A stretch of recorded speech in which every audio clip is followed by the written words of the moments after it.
Okay, so now I'm going to show you the stuff you can do on the floor. This lets you isolate some of the muscles better because you're taking balance and gravity out of the stretch. Sorry, I had to kick the animals out before, so I've lost my train of thought.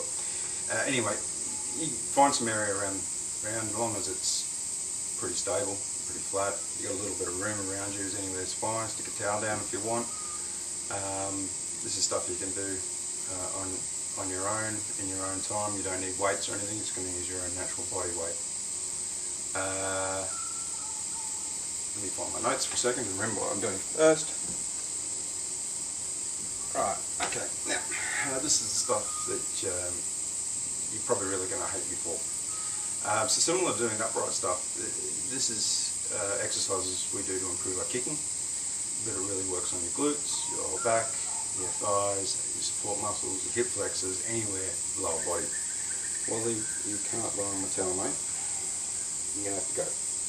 Alright, go operate the camera. See ya. First one you do on all fours. I'll just show you one side. You do equally both sides.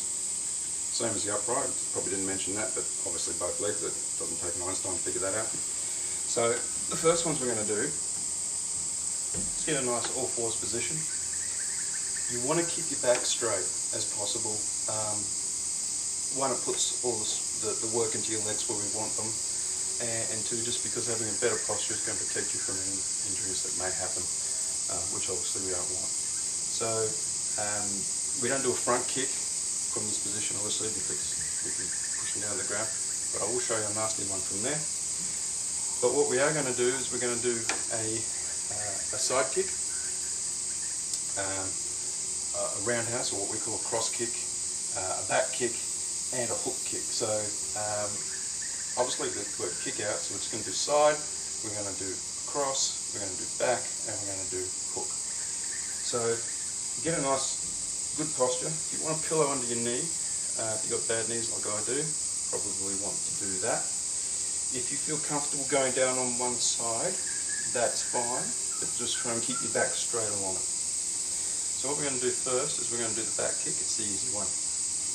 You're going to lift the leg up you're going to do it with. You're going to bring it up as close to your shoulder as possible, slightly down, and you're going to aim out the back with your heel and push.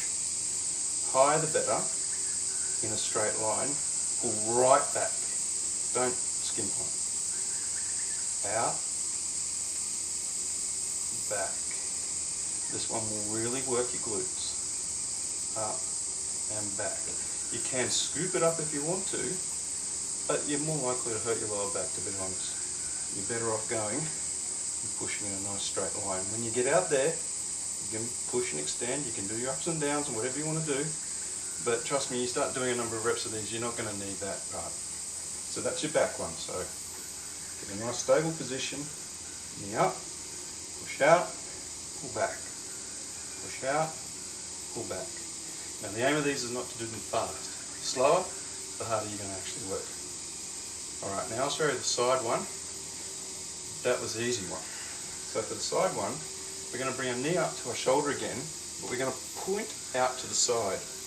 You might want to lean slightly for this one. Keep your knee up high, knee right up to your shoulder, and out to the side. So it should be out for 90 degrees from where you are, and back. Push, and back. Always bring that knee back to your shoulder, because it will stop you doing that, because all that does is cheat. Alright, so we want to work on that particular part of our body. We've got to isolate it, and this is the way we do it. Out and back. Okay, those ones I really feel here and here. Alright, then we'll start to burn, so start your reps low and work your way up. Alright mate, don't want to bum on my face. Okay, so the next one is cross. So for this one, the knee position is dead out to the side. You can tuck your heel up by your bum if you want. The knee position and the upper leg position stays where it is. You extend and back. Extend and back. As you get tired, you'll want to swing it. No, you can do that. We more do that in the next stretch. But if we really want to work on the quad and pulling back with the femoral bicep, Isolate that leg and that knee, and out and back. Full extension if you can. Okay, so that's the cross one. Then we've got the hook one, and that's very similar to the side one in that we come up, knee towards the shoulder, you push out, and this time scoop it around behind you, pull back up to the shoulder in one movement. So push, scoop, pull back, push, scoop, pull back. Don't scoop until your leg is out straight. Alright, what that encourages you to do is you use your muscles to pull your whole leg weight around. If you bend it, you're not going to get as much of a benefit out of it. Hey mate, you've got to stop stuck around. Okay, so that's those ones. Obviously, you do them both sides. I'd say start 10 reps. Work your way up from there. Try and do them all in one go. Don't do the side and stop, or the cross and stop. Try and do them all, because they all work slightly different areas of the leg. Alright, so let me check my notes. Okay, righto. Like I said before, this one doesn't do the front kick. However, the way you do the front kick is like this. And Molly, I will need you to move because you're in the road. Come on, it's good. Shannon, this is one to be careful with your neck, okay? You go onto the back and you're going to do the hip thrust up position. Okay? Try and get it nice and straight. Any bend in it, you're just losing the work. If you want to put something behind your shoulder blades, just make sure it's fairly small so that you're not rocking too much on it. You keep this position, engage your core muscles.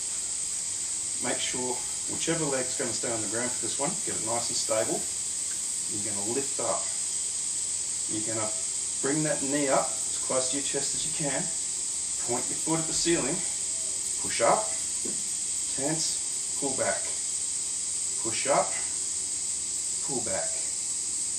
Okay, don't drop your core, and up and down. Notice I'm not thrust kicking, I'm pushing a straight line and back. If you can't do that, doing it out at an angle, it's okay, you just won't get as much of the benefit. Straight up's great. If you can do it over your head, you beat me. Alright, once again, same legs, same sides. Get a nice even over. I think I've got one more. A couple more from the same position, or similar. If you've got a bad neck or bad back, doing crunches I wouldn't recommend it. It's too easy, especially when you get tired, to really wrench your neck. Here's a way to work your abs without having to do that. Go down to a nice flat position, get your hands and just rest them either side of your butt cheek. Alright, so that's to stop you rolling. So what you're going to do is we're going to lift our legs up and we're going to push them up and down. This will work your lower abs more than your upper, but that's usually the area we need more work on anyway. So get yourself in a nice position, try and get upright, and push up and down, up and down, up and down. Engage your cores as normal, and try and lift from your abs, not push with your back. Okay? If you put it from the point of view of you're going to contract at the front and use that to pull myself up rather than thrusting my leg, that will really work your core and your abs in the front, and not putting a strain on your neck or your lower back. Don't jerk it, same with anything else, you're more likely to do yourself an injury. Something else you can do, if that's too hard, or to vary it up, you just get yourself in a nice flat position. Just lift your legs and raise them up and down. Okay? Just nice and gentle, up and down. You can go slower, you can just hold it, whatever you want to do there, you'll still get a workout. You can do a similar thing, lying down on your front. obviously get yourself a nice stable platform up the top and just lift and hold. You want to try and get your junk off the floor. Okay, if you can only get your thighs off, that's great. Anything less than your thighs, you're probably not going to get much of a benefit out of it. If you really want to work your lower back, you can do it lifting your off your front. Don't go too far. Those muscles aren't really designed to do that, and you can overextend them. You can change it up a bit. You can do one hand, one leg, opposites. You can do rocking, or that's more of a stretch. The key is just don't go too hard, too far, too fast. Anyway, that's it. Hope you don't curse me too much and enjoy.